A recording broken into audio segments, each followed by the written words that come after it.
हज्जा पृथ्वी पर रहने वाली सबसे आदिम जनजाति है। वे धनुष और तीर की मदद से अपने खाने का शिकार करते हैं, जैसे कि हजारों साल पहले हमारे पूर्वज किया करते थे। जंगली सवाना की गहराई में जहाँ कोई नहीं जानता कि अगली झाड़ी के पीछे क्या होगा, वे रॉक हाइरैक्स, एंटीलोप्स और बबून का पीछा करते हैं। हड्जा जनजाति जीवन को उसके मूल रूप में देखती और जीती है। वे गंदा पानी पीते हैं, लार्वा के साथ शहद खाते हैं और कभी कभी जानवरों के अपशिष्ट के साथ मांस भी खाते हैं। अगले 3 दिनों तक मैं उनकी जनजाति का हिस्सा बनूंगा और उनकी लाइफस्टाइल को देखूंगा। हड्जा जनजाति 50,000 से भी अधिक सालों से नॉर्थ तंजानिया में मौजूद इयासी झील के पास रह रही है और आधुनिक दुनिया के साथ उनका संपर्क लगभग 150 साल पहले हुआ था। वे हड्जानी बोलते हैं, जो कि क्लिक्स के साथ एक अनोखी भाषा है। सदस्य हमें उनके प्रमुख के पास लेकर गए। मेरा नाम सागोरो है। सागोरो। रूही। लड़के कहाँ हैं? चलो उन्हें ढूंढते हैं। उन्हें पहले से ही नहीं जाना चाहिए था।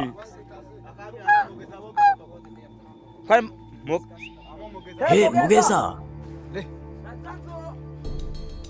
हम हत्सा हैं और हमारी हज़ाबे जमीन पर आपका।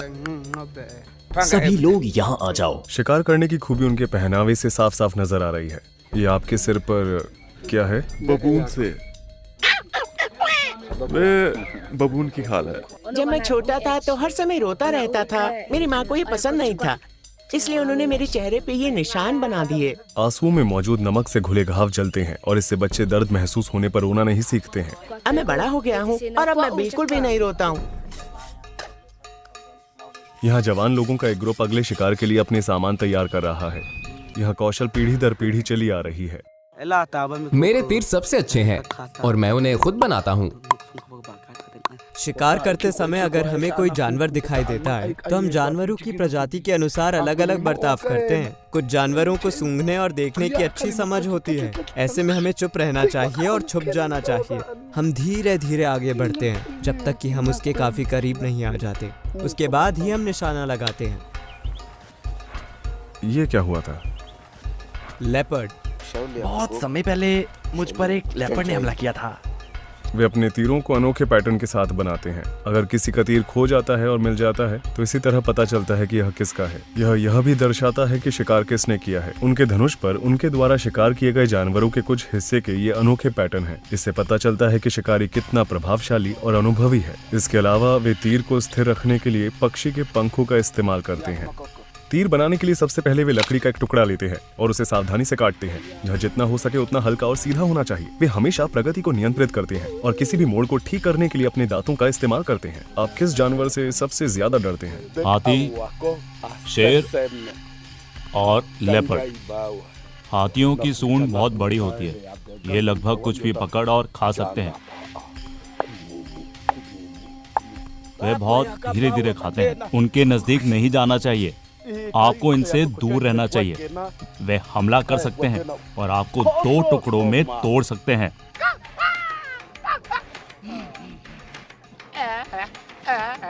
बबून। हम जाकर उनका शिकार करेंगे। हम बबून का शिकार करने के लिए कल रवाना होंगे। आप अभी सो जाइए और फिर सुबह बबून के शिकार में शामिल हो जाइएगा। हम सुबह होने से पहले इकट्ठे हो गए हैं। सकुरो अन्य शिकारियों को जगाने के लिए चिल्ला रहा है। कृपया ध्यान दें कि आने वाले कुछ सीन सेंसिटिव हो सकते हैं। हम आपसे अनुरोध करते हैं कि आप हड्जा जनजाति की संस्कृति और लाइफस्टाइल का सम्मान करें और इसे खुले दिमाग से देखें। जंगल में हमारी यात्रा तब शुरू होती है जब हर कोई तैयार हो जाता है। दरअसल वे लोग अलग अलग ग्रुप्स में बढ़ गए हैं, तो इस तरह वे शिकार में अपनी संभावनाओं का लाभ उठाते हैं। हाँ, सभी तैयार हो रहे हैं। देखते हैं आगे क्या होता है। एक बार जब दिन का उजाला हो जाता है, हम सकुरो के नेतृत्व में जंगल में जा रहे हैं। हमारे पास लगभग 10 शिकारी कुत्ते हैं जो अलर्ट पर हैं। शिकारी चाकू, धनुष, जहर वाले और बिना जहर वाले तीर ले जा रहे हैं। सकुरो ने इस ओर इशारा किया है। हम अब अलग हो रहे हैं। वहां देखो। तो हम इस ग्रुप को फॉलो करेंगे। हमारा एक दल सकुरो और कुत्तों का पीछा कर रहा है। पूरे शिकार के दौरान हम समय समय पर समूहों में अलग हो जाएंगे। इस विशाल जमीन में कुत्ते हमारी आंखें और कान हैं। वे फैल रहे हैं और व्यापक क्षेत्र में खोज रहे हैं। यह रणनीति कुत्तों और हमें दोनों को अधिक जमीन कवर करने और जानवरों को देखने की हमारी संभावनाओं को बढ़ाने की अनुमति देती है। दोस्तों वहां देखो।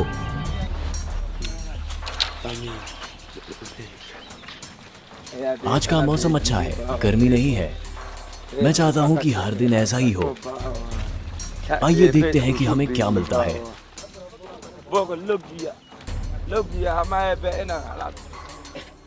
वे इस कीचड़ भरे तालाब का इस्तेमाल करते हैं।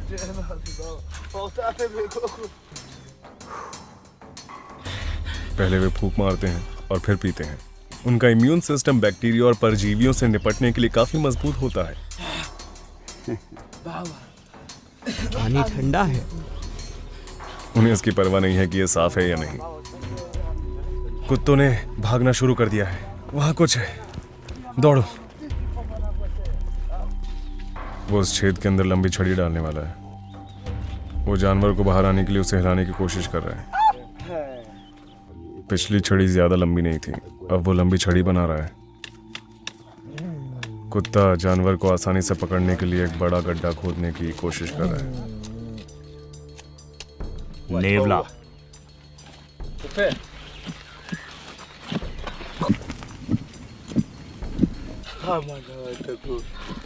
वे हार मान रहे हैं। समय बहुत कीमती है। यह आगे बढ़ने का समय है। हट्जा खाना बदोश लोग हैं और वे भोजन को स्टोर नहीं करते हैं या खेती नहीं करते।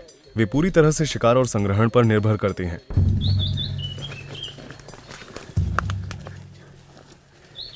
चुप रहो।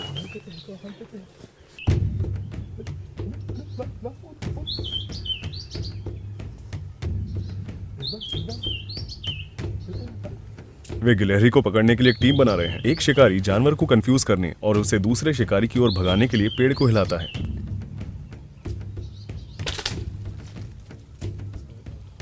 उन्होंने पकड़ लिया।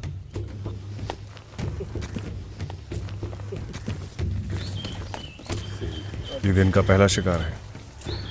गिलहरी को पकड़ना आसान नहीं था। हम उसका पीछा करते हुए झाड़ियों से होकर गुजरे। उसने इसे अपनी बेल्ट के अंदर छिपा लिया। वह अब अपने तीर की तलाश कर रहा है।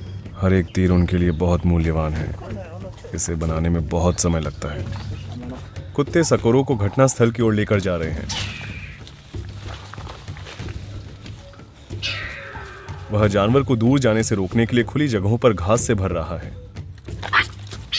आपने इसे क्यों नहीं पकड़ा? नेवला पकड़ते समय बहुत रोता है। नदी के नीचे बहुत पानी है। बैरी नदी। यार, आप नदी पार नहीं कर सकते। हम अपना रास्ता बदल रहे हैं क्योंकि हम आगे नदी पार नहीं कर सकते। आखिरकार आराम करने का समय आ गया है। हमें चलते चलते 4 घंटे हो गए हैं। अगर आप इस पेड़ को देखें तो ये चीजें हमें हमेशा मिलती रहती हैं। इससे हमारे कपड़े फट जाते हैं। इसका नाम बबूल है। सकोरो नीचे अन्य शिकारियों पर नजर रखता है। कुत्तों ने इस रॉक हायरैक्स को पकड़ लिया, लेकिन उन्होंने इसका आधा हिस्सा खा लिया। अब सकोरो नीचे की ओर जाने के लिए चट्टानों का सहारा ले रहा है। उसके पैरों में कांटे चुभ रहे हैं। वो अपना रास्ता साफ करने के लिए शाखाओं को काट रहा है। इस बीच लड़का अपने शरीर को चट्टानों के बीच की खाई में धकेल देता है। वो पूरी तरह से गायब हो गया।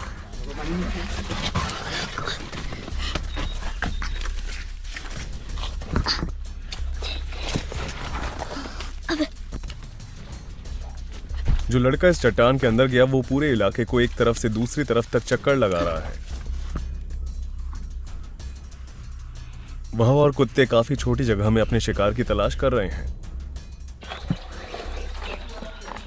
उन्होंने इस चट्टान के नीचे एक और रॉक हायरैक्स को मार गिराया। ध्यान से। ये उस तरफ से चला गया। उन्हें वहां कुछ और दिखाई दिया।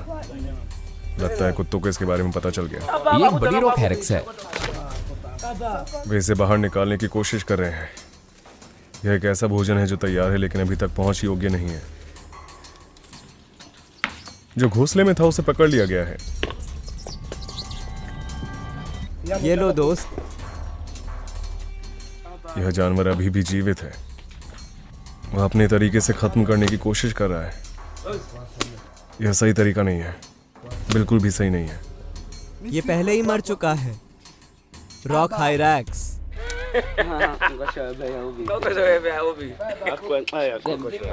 वहाँ पर मैंने इसे पहले ही शूट कर लिया है। हमें इसे बाहर निकालना होगा। क्या आप इसकी आंखें देख सकते हैं?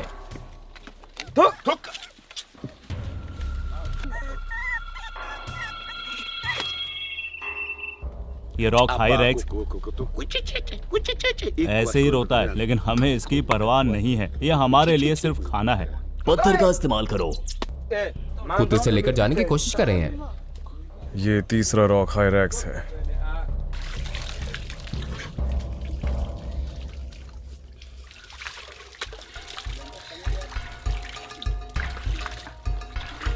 मात्र 50 सालों में हडजा ने अपनी 90% जमीन पड़ोसी जनजातियों के कारण, पेड़ों को काटने और फसलों और पशुओं के लिए वन्य जीवों को भगाने के कारण खो दी है। वे इतने बड़े एरिया में रहा करते थे। मेरा मतलब है यह पूरा एरिया। जानवरों की आबादी में गिरावट ने उनके लिए शिकार और जीवित रहना अधिक मुश्किल बना दिया है। उनकी लाइफस्टाइल खतरे में है। इसे देखो, वह अपनी हथेलियों के बीच तेजी से तीर घुमाकर 1 मिनट से भी कम समय में आग जला देता है। अब वे एक प्रकार के पौधे का सेवन करने के लिए ब्रेक लेते हैं, क्योंकि उनका मानना है कि इससे उनकी दृष्टि बढ़ती है और शिकार की संभावना बढ़ती है। एक समय ऐसा भी था जब हमने इस पहाड़ पर कई सारे बैबून्स का शिकार किया। कुत्ते पागलों की तरह उनका पीछा कर रहे थे। हमने उनमें से 2 को पकड़ लिया है। बाकी लोग दूसरी तरफ चले गए। वो बैबून की टोली बहुत आक्रामक थी। यहाँ तक कि इस इलाके में पैदल चलना भी एक चुनौती है। मैं फिर से फंस गया। इसे घड़ी की दिशा में घुमाएं। इसे दूसरी तरफ रखें। इस तरफ, इस तरफ, इस तरफ, दूसरी दिशा में। हाँ। अरे, लड़का नेवले की तलाश कर रहा है। वहाँ हर उस गैप की जांच कर रहा है जिस तक वो पहुंच सकता है।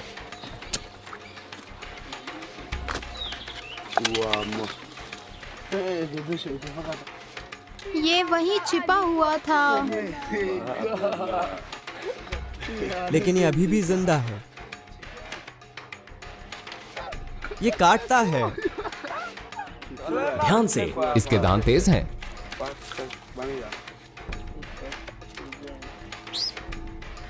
मैंने तुम्हें ढूंढ लिया। तुमने सोचा कि मैं तुम्हें पकड़ नहीं पाऊंगा। अब क्या हुआ? पत्थर का इस्तेमाल करो। आपका निशाना लगाने का तरीका मजेदार है। ये मत आकिए कि वे इसी तरह जीते हैं। इसी तरह हमारे पूर्वजों ने सरवाइव किया था। मधुमक्खियां कहाँ हैं? वे एक पेड़ पर हैं। हमें डंक लग गया है। यहाँ से मत गुजरो। मैंने तुमसे कहा था ये रास्ता मत अपनाओ, लेकिन तुमने नहीं सुना। ये मधुमक्खियाँ क्रेजी हैं। इनसे खिलवाड़ मत करो। मुझे डंक लगने पर कुछ नहीं हुआ। अगर आपको डंक मार दिया जाए तो आपकी त्वचा सूज जाएगी। ओह, ये बहुत थका देने वाला शिकार था। बहुत थका देने वाला। पहाड़ों में जानवरों का पता लगाते हुए हम केवल 7 घंटों में 36,000 कदम चले। उनका कहना है कि उन्हें बबून्स का निचला मांस खाना पसंद है। और कौन सा भाग? हमें बबून के हाथ और पीठ के हिस्से खाना पसंद है। बबून के नितंब बहुत स्वादिष्ट होते हैं। कुत्ते बचे हुए भोजन के कुछ टुकड़े प्राप्त करने के लिए धैर्यपूर्वक इंतजार कर रहे हैं। काश मैं सारा मांस खा पाता। मांस स्वादिष्ट लगता है। वे शिकार किए गए जानवर को नाखून से खाना शुरू कर देते हैं। वे इसका कोई भी हिस्सा बर्बाद नहीं करते। वे नरम हड्डियों सहित मांस का सेवन करते हैं। आप उनके प्रत्येक काटने पर चटकने और तोड़ने की आवाज सुन सकते हैं।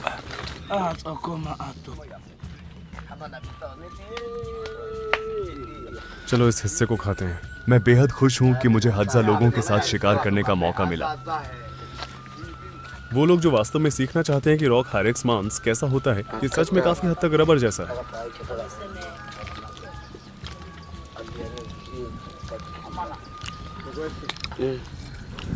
रॉक हायरैक्स।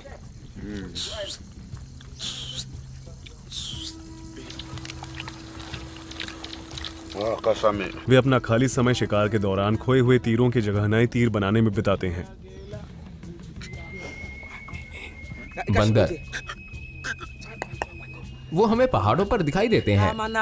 प्रत्येक हज़ा जनजाति में लगभग 30 लोग होते हैं। उनका एवरेज लाइफ स्पैन लगभग 32 साल है। यह वास्तव में शिशु मृत्यु दर की उच्च दर के कारण है। आमतौर पर एक हज़ा महिला 4 बच्चों को जन्म देती है, लेकिन उनमें से केवल 1 या 2 ही जीवित रह पाते हैं। शहद उनके लिए लिक्विड के फॉर्म में गोल्ड से कम नहीं है। जंगल में उन्हें मजबूत बनाए रखने के लिए ऊर्जा और महत्वपूर्ण पोषक तत्वों से भरपूर यह जनजाति में सबसे अधिक खाया जाने वाला भोजन है।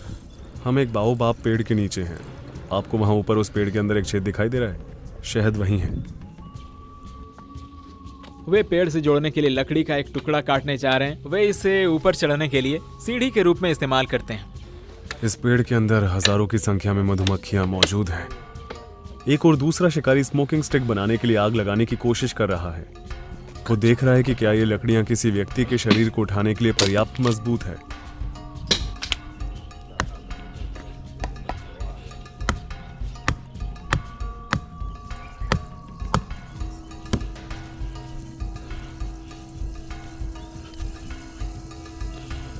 अब वह मधुमक्खियों को थोड़ी देर के लिए शांत करने के लिए धूम्रपान की छड़ी को छत्ते में रख देता है।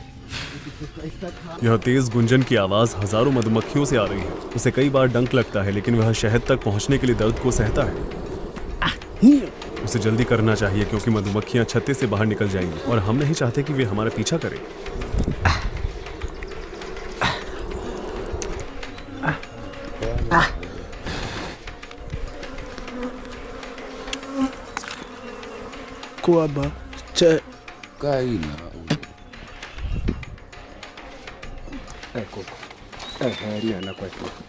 अभी भी ज्यादा शहद नहीं है। मौसम अच्छा नहीं है।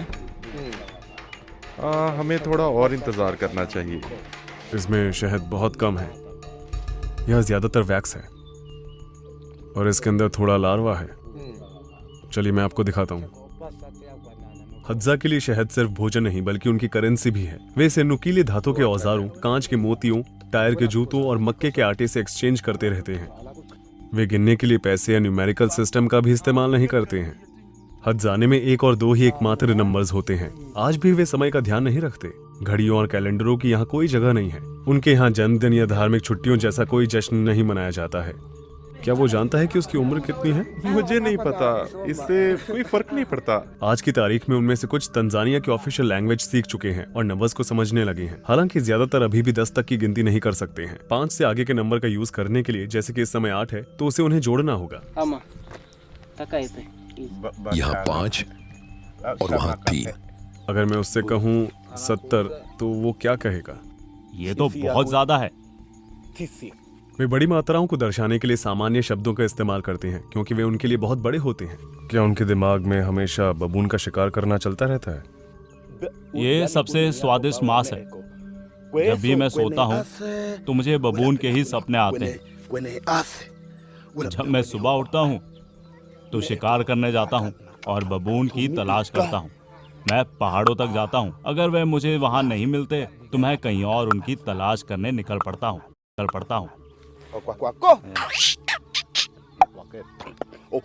वह ऐसे ही रोते हैं।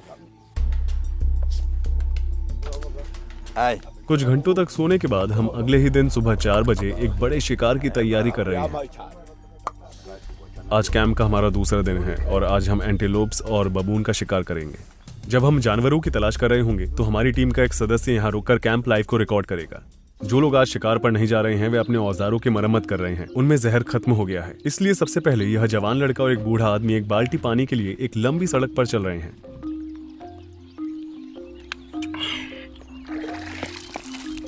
अपने दैनिक कार्यों में बिजी होने के बावजूद वे आज के खाने के लिए हर अवसर का लाभ उठाने की पूरी कोशिश कर रहे हैं। कई नाकामयाब कोशिशों के बाद उसे कैंप में जाते समय एक बड़ा सा स्नेल मिला। ये एक स्नेल है। हम हज़्ज़ा इसे भी खाते हैं। हाँ, हम बस इसे आग पर पकाकर खाते हैं। क्या आपको वो पहाड़ दिखाई दे रहा है? उनका मानना है कि वहां बहुत सारे लकड़बग्गे हैं। युवाओं को स्नेल का स्वाद ज्यादा पसंद नहीं आता और इसलिए वे इसे अपने बड़ों को खिला देते हैं। पहले जब कोई ट्राइब का मेंबर बूढ़ा हो जाता था तो युवा उनके लिए एक बड़े जानवर का शिकार करते थे और उसके मांस को अंतिम दावत के रूप में पेश करते थे और फिर अपने बड़ों को आखिर तक भूखा मरने के लिए छोड़ देते थे। आजकल वे पुराने सदस्यों की देखभाल करते हैं और उनके साथ अपने शिकार को बांटते हैं। ये टहनी डेजर्ट रोज पेड़ की है, जिसमें हत्जा शिकारियों को बड़े जानवरों से लड़ने में मदद करने के लिए कई सारे इंग्रेडिएंट्स हैं। ये राज है। वे शाखा को छोटे छोटे टुकड़ों में काटकर उन सभी को एक पैन में रखकर शुरुआत करते हैं। टुकड़ों पर ठंडा पानी डाला जाता है और मिक्सचर को उबलने के लिए छोड़ दिया जाता है। वह सतह से झाग को हटाने के लिए पत्तियां गिरा देता है। टुकड़ों को हटाने के बाद वह मिक्सचर को गाढ़ा होने तक उबलने देते हैं।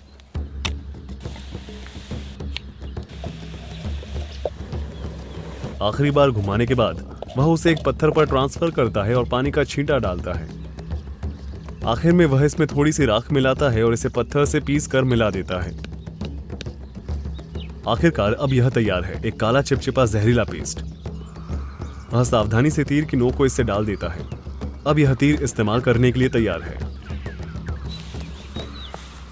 वह जहर को साफ करने के लिए घास पर अपने हाथों को रगड़ता है। ये देखो, ये जहरीला तीर है। हाँ, ये मेरे और आपके दोनों के लिए भी खतरनाक है। अगर किसी जानवर को इससे मारा जाता है तो ये जहर सीधे इसके खून में चला जाता है और दिल तक चला जाता है, जिससे शरीर हिलना बंद हो जाता है। फिर वो जमीन पर गिर जाता है। ये इम्पाला, भैंस, ज़ेब्रा, जिराफ और सभी बड़े जानवरों पर काम करता है। जहाँ पुरुष मांस और शहद की खोज करते हैं, वहीं महिलाएं फल, सब्जियां और साग सब्जियां इकट्ठा करती हैं। अभी वे खोदने वाली लकड़ियों का इस्तेमाल करके जड़ें और कंद निकालती हैं। वे नेचर के न्यूट्रिएंट स्टोरेज यूनिट्स की तरह हैं। यहाँ उसे एक जंगली आलू मिला है। मेरी स्कर्ट बहुत छोटी है, मुझे कपड़े का एक टुकड़ा दो। लगभग अलग थलग रहने वाली हट्जा महिलाओं को अजनबियों द्वारा उन्हें रिकॉर्ड करना कंफर्टेबल नहीं लगता। वो मुझे देख रहा है। झाड़ीदार सुअर यहाँ रहा है। ये बहुत ताजा है। सुअर बस थोड़ी देर पहले से ही यहीं था। झाड़ीदार सुअर। हम इस पर नजर रखने की कोशिश करेंगे। इसमें कुत्ते हमारी मदद करेंगे।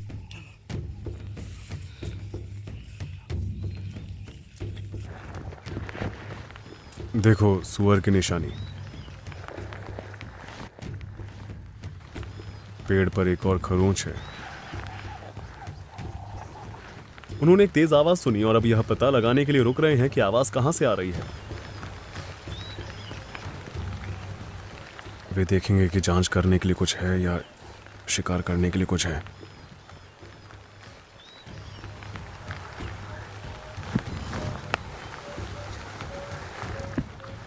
कुछ भी नहीं मिला। बारिश की वजह से जानवर अपनी सुरंगों या आश्रय स्थलों में छिप जाते हैं। क्या आपको बुश बेबी नाम के एक छोटे जानवर का घोंसला दिखाई दे रहा है? वे जानवर को वहां से हटाने के लिए पेड़ की ओर पत्थर फेंक रहे हैं जहां वह छिपा हुआ है।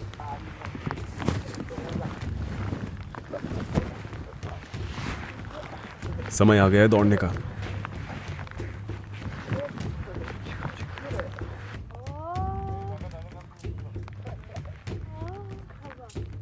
यहाँ से कोई गायब नहीं है।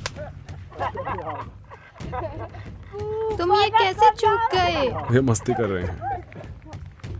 जानवर के पास जाने के लिए कोई और जगह नहीं है। देखो देखो। सावधान रहें, हमें तीर मत मारो। ये वाला मुश्किल है।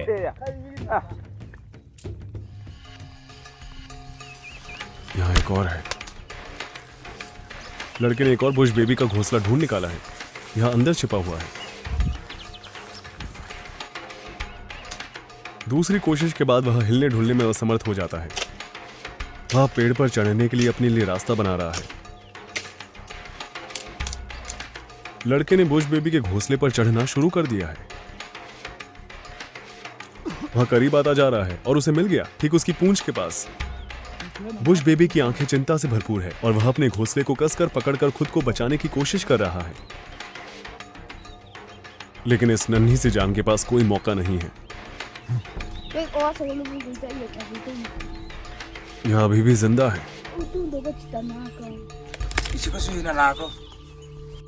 उसने उसे मार दिया। इस जानवर को बुश बेबी कहा जाता है। ये ज्यादातर रात के समय दिखाई देते हैं। हमने उन्हें सोते हुए देखा। सर से अटका है। ओह, उन्होंने इसे आंखों से पाया। यह इधर से गया और उधर से निकला। जानवर के हाथ देखो, इनका संबंध बंदरों से है। इस बीच कैंप में 2 युवा शिकार पर हैं। वह ठीक पक्षी की तरह उसे चकमा देने के लिए सीटी बजा रहा है।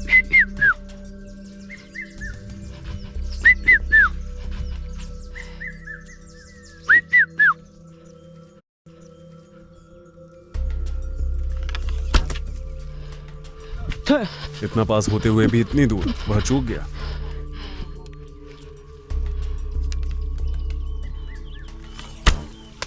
ये नीचे गिर गया। लेकिन तीसरी कोशिश में उसे एक मिल गया, ठीक आसमान में।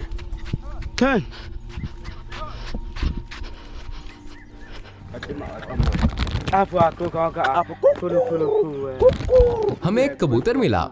इस कुत्ते को क्या हुआ? उसे काफी खरोंचे आई हैं। बबून्स ने हमारे कुत्तों को ये घाव दिए हैं। बबून्स? हाँ, थोड़ी बहुत। हाँ, क्योंकि बारिश रुक गई है, जानवर अब अपने आश्रय स्थलों से बाहर आ गए हैं और हद्जा उन्हें लेने के लिए तैयार हैं।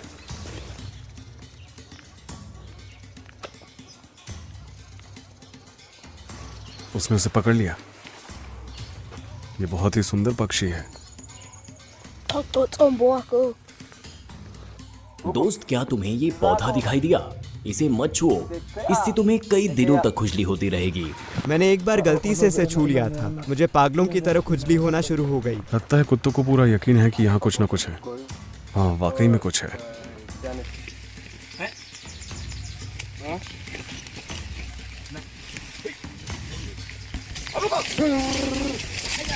जल्दी करो, कुत्ते इसे खा रहे हैं। मेरे पास मेरा तीर कमान नहीं है। मुझे अपने तीर भी दिखाई नहीं दे रहे हैं। हालांकि वे अक्सर वफादार होते हैं, कुत्ते कभी कभी हद्जा शिकारियों के मुकाबले तेजी से काम करते हैं और शिकार को अपने हाथ में ले लेते हैं। वह अपने हाथ से पक्षी को पकड़ने की कोशिश कर रहा है। सकोरो और अन्य शिकारी अब थक चुके हैं। शिकार से छुट्टी लेकर हम वापस कैंप की ओर जा रहे हैं। अब हमें भूख लगी है, हमें खाना चाहिए। आखिरी बार आपने कब खाना खाया था? मैंने कल रात को ही खाना खाया था।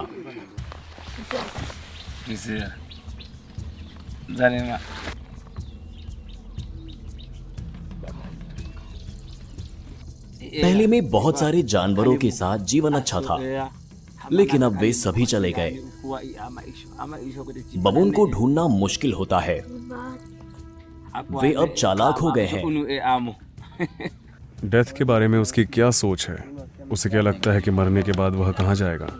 मुझे नहीं पता। देखो, मर जाने के बाद तुम्हें जमीन में दफन कर दिया जाता है।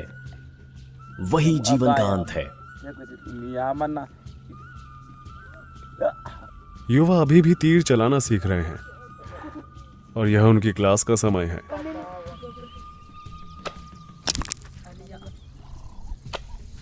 ओह, वाह, बढ़िया। भविष्य के लिए उनके क्या सपने हैं? क्या क्या आप उसे समझ पा रहे हैं? आपका मतलब है जब हम बड़े हो जाएंगे? मैं नहीं जानता कि क्या कहूँ, मुझे समझ में नहीं आ रहा। कभी कभी उनके लिए भविष्य के बारे में बात करना मुश्किल होता है। हाँ, उनके पास भविष्य की कोई अवधारणा नहीं है। हमें ये तीर कमान डटोका जनजाति से मिलते हैं। बदले में हम उन्हें शहद और ट्रेडिशनल मेडिसिन्स देते हैं। हम पहाड़ों पर चढ़ेंगे। ये बहुत दूर है। फिर से शुरुआत में हम तीसरे दिन हद्जा जनजाति के साथ हैं। जब हम सो रहे थे तब यह ग्रुप जो रात को शिकार के लिए निकला था अभी अभी वापस लौटा है। हम कल शाम से शिकार कर रहे हैं और आखिरकार हमने इस एंटीलोप को पकड़ लिया। ये छोटा है, लेकिन हम इसे सबके साथ मिल बांट कर खाएंगे। इसे मत छुओ, तुम तो शिकार करने भी नहीं गए। उन्हें एक एंटीलोप मिला है, इसे डिग डिग कहा जाता है। यहाँ हम बबून्स के करीब पहुंच रहे हैं और कैंप में मौजूद लोगों ने झोपड़ी बनाना शुरू कर दिया है। अभी 2 आदमी उपयुक्त शाखाएं और पत्तियां इकट्ठा करने के लिए झाड़ी की ओर जा रहे हैं।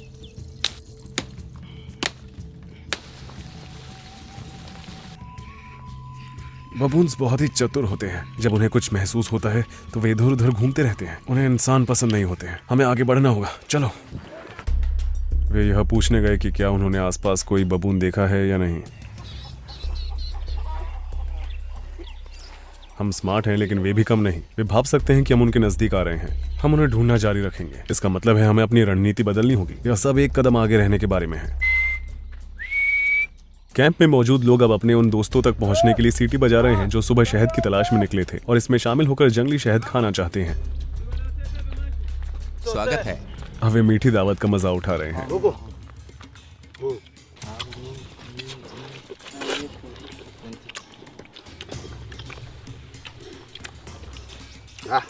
शहद बहुत मीठा है, लेकिन मधुमक्खियां बहुत पीछे पड़ती हैं। कभी कभी मधुमक्खियों से नफरत होने लगती है, लेकिन वे पेट भरने के लिए हमें शहद देती हैं।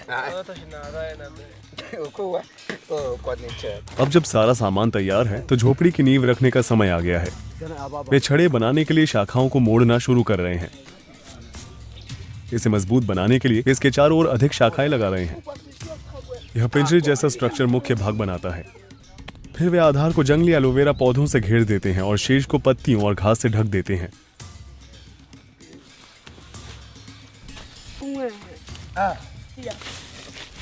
फिनिशिंग टच देने के लिए वे कुछ सफेद फूल लगाते हैं और बस कुछ ही घंटों में एक नया घर तैयार है जो इस युवा पिता और उसके परिवार को तोहफे में दिया गया है। घर बन गया है और आप इसमें सो सकते हैं। चलो देखते हैं। हमने इसे इस तरह बनाया है। ये झोपड़ी कमाल की है। बात करो। बबून उन बाओबाब पेड़ों पर चढ़ जाते हैं, इसलिए हम हर पेड़ को चेक कर रहे हैं। लेकिन हमारा मकसद उन चट्टानों तक पहुंचना है। उनका कहना है कि वहां बबून्स रह रहे हैं। जैसे हम रास्ते पर चल रहे थे, हमें नीचे चट्टानों में छुपे हुए रॉक हायरेक्स का एक ग्रुप दिखाई दिया। उन्हें सभी 5 रॉक हायरेक्स मिल गए। अब समय है बबून की खोज करने का। वे आधे पचे भोजन और पेट के एसिड के लगभग मल जैसे मिश्रण से भरे पेट को भूख से खा रहे हैं। सकोरो का कहना है कि उन्होंने सभी क्षेत्रों की जांच कर ली है और उन्हें कोई बबून नहीं मिला, लेकिन हम रात के दौरान अपनी किस्मत आजमाएंगे। बबून अपने पिछले अनुभवों से सीखते हैं, इसलिए वे उन जगहों पर जाने से बचते हैं जहां उन्हें पहले खतरों का सामना करना पड़ा था। ऐसा लगता है कि वे यहां से चले गए हैं। हट्जा अपनी रणनीति में बदलाव कर रहे हैं। वे आज रात क्षेत्र के दूसरे हिस्से में बबून्स का पीछा करेंगे। शिकारी और शिकार दोनों ही लगातार सीख रहे हैं और अपनी रणनीति में बदलाव कर रहे हैं। यह लुका छिपी की तरह ही है, लेकिन जंगल में। अब हम बबून के शिकार पर हैं। अंधेरा होता जा रहा है। ट्राइब के कुछ सदस्यों को पता चल गया कि वे कहाँ रह रहे हैं। वे एक पेड़ पर हैं। हम ज्यादा से ज्यादा शांत रहेंगे। बबून रात के दौरान ज्यादा सक्रिय नहीं रहते हैं। वे सुबह सक्रिय रहते हैं और रात में पेड़ों पर सोते हैं, जहां वे शिकारियों, ज्यादातर तेंदुओं, लकड़बग्घों और इंसानों से सुरक्षित रहते हैं। हम कैमरे का आईएसओ बढ़ाएंगे और आप नॉइस के साथ देख पाएंगे। मैं अपने सामने 1 इंच भी नहीं देख सकता। हमें शिकारियों के करीब रहना होगा। मैं नहीं चाहता कि मुझे गलती से भी जहरीला तीर लगे। हम बबून के निवास स्थान की गहराई में जा रहे हैं। मुझे ऐसा लगता है जैसे हम जंगल को परेशान कर रहे हैं।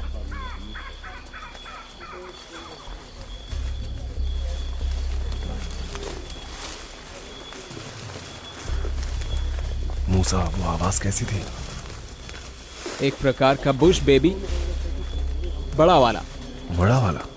बबून बड़े ग्रुप्स में रहना पसंद करते हैं जिन्हें ट्रूप्स कहा जाता है, क्योंकि वे एक दूसरे का ध्यान रखते हैं, ग्रुप को संभावित खतरों के प्रति सचेत करते हैं और एक साथ मिलकर खतरों का सामना करते हैं।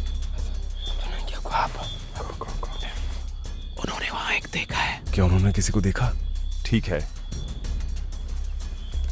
उन्होंने कहा कि उन्होंने वहां एक को देखा है।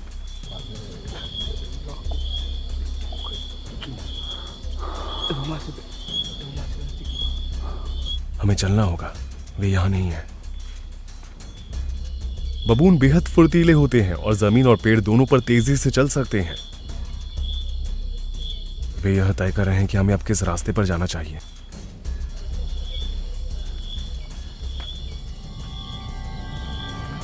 ध्यान से, यह फिसलन भरा है। हम नदी के किनारे चल रहे हैं और नीचे गहरी ढलान है। ये इतना छोटा है कि यहां से केवल एक ही व्यक्ति गुजर सकता है।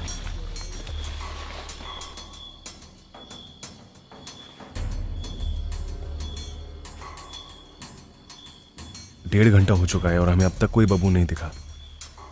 वे हर जगह उसे ढूंढ रहे हैं। हमारी पिछली रात की शूटिंग में हम किसी भी सफल शिकार की तस्वीर नहीं ले सके। 3 दिनों की कड़ी ट्रैकिंग और पीछा करने के बाद हज्जा शिकारी को बिना किसी बबून के खाली हाथ अपने परिवार के पास लौटना पड़ा।